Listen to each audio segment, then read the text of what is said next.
मेरा प्रश्न क्रमांक 1012।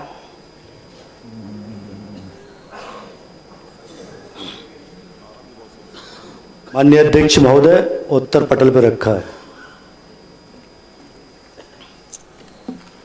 माननीय अध्यक्ष महोदय, मैं आदिवासी समाज से आती हूं और आदिवासी समाज के ऊपर जिस प्रकार से जो अभी अत्याचार हो रहा है, जिसमें निरंतर भूमि अधिग्रहण और मां नर्मदा तक को भी नहीं छोड़ा जा रहा है, मैं आपके माध्यम से वन विभाग माननीय मंत्री महोदय से निम्न गंभीर विषय पर जवाब चाहूंगी। नर्मदा मैया किनारे आदिवासी परिवार को हटाने का आदेश, क्या सरकार उन्हें बेघर करना चाहती है? माननीय अध्यक्ष महोदय, जिला अलीराजपुर में नर्मदा नदी के दोनों किनारे 5-5 किलोमीटर की परिधि में निवासरत हजारों आदिवासी भाई बहन को हटाने के संबंधित आदेश शासन स्तर, संभाग स्तर और जिला स्तर से कुल पत्र 4 से 5 पत्र जारी हुए हैं।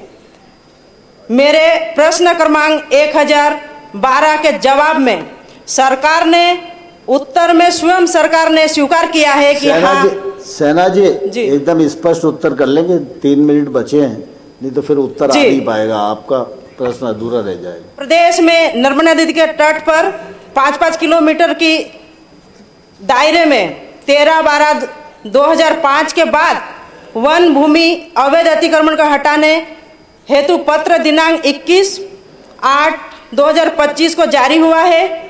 वहीं आपके स्थानीय विधायक और मंत्री जी कहते हैं कि यह किसी त्रुटिवंश था।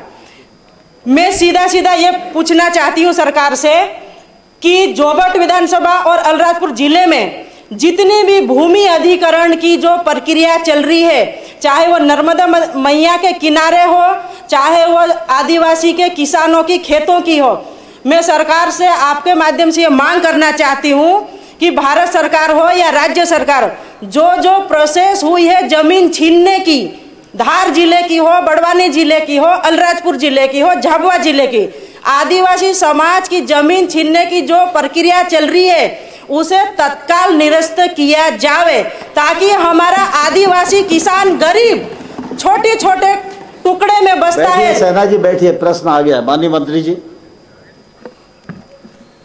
माननीय अध्यक्ष महोदय, मैं निश्चित रूप से हमारी भारतीय जनता पार्टी की सरकार, हमारे माननीय यशस्वी मुख्यमंत्री डॉक्टर मोहन यादव जी के निर्देश पर हम लोग ये चिंता कर रहे हैं कि जीवन दायिनी मां नर्मदा जी की भी चिंता हो और वहाँ बसे अगल बगल तट में चाहे हमारे आदिवासी भाई हो और चाहे अन्य भाई हो, उनकी भी हम चिंता कर रहे हैं। मैं बहन बिल्कुल आश्वस्त करना चाहता हूँ आपको, ये हमारी सरकार है, ये आदिवासियों की सरकार है और साफ हमारे माननीय मुख्यमंत्री जी ने भी निर्देश किया है। 8वें महीने में आदेश हुआ है, 8वें महीने के बाद 3 महीने के बाद भी कोई भी अतिक्रमण नहीं हटाया गया और हमने आग्रह किया है कि जो स्वेच्छा से हटाएगा उसी का हटेगा, जबरदस्ती किसी भी भाई का अतिक्रमण नहीं हटेगा, क्योंकि हमें चिंता करना है।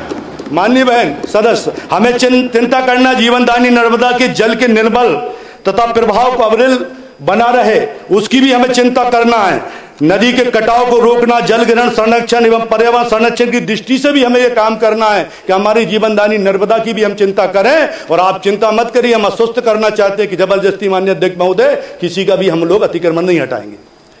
दूसरा प्रश्न। माननीय अध्यक्ष महोदय, मुख्यमंत्री जी ने मुझे आश्वासन दिया था इसी सदन के अंदर से कि किसी भी आदिवासी की जमीन नहीं छीनी जाएगी, लेकिन उसके पश्चात 1 नहीं, 2 नहीं, 3 नहीं, 4 लेटर यहाँ से जारी हो जाते। तो माननीय ये दो तरह की बातें ना करें और सीधा आदिवासी की जो हक है, जमीन है, जायदाद है, हम आदिवासी लोग देश के प्रकृति के पूजक है और हमको हमारी जमीनों से बेदखल ना किया जाए। जो नियम बने उन सभी नियमों को माननीय मुख्यमंत्री इसी सदन के अंदर से एक आदेश जारी करवा दिया जाए निरस्त करने का, मैं यही बोलना चाहूंगी। और याचिका 109/20 2008 सुप्रीम कोर्ट का आदेश है अब कि माननीय किसी को भी सदस्य, बेदखल प्रश्नकाल नहीं किया समाप्त हो जाए। गया। प्रश्नकाल समाप्त हो गया प्लीज। आज की कार्यसूची में पद 10(2) में अंकित विधेयक के भार साधक मंत्री जी के अनुरोध को मान्य करते हुए मैंने स्थायी आदेश खंडिका 1 सभा के समक्ष कार्य की पूर्ववर्तीता को शिथिल कर उक्त विधेयक पर विचार संबंधी प्रस्ताव पत्रों के पटल पर रखे जाने के तुरंत पश्चात किए जाने की अनुमति प्रदान की है। मैं समझता हूं सदन इससे सहमत है।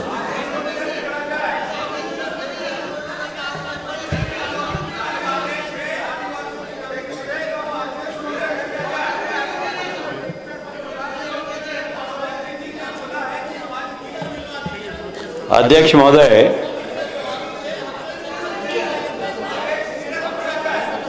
एक मिनट सभी लोग बैठ जाएं कृपया।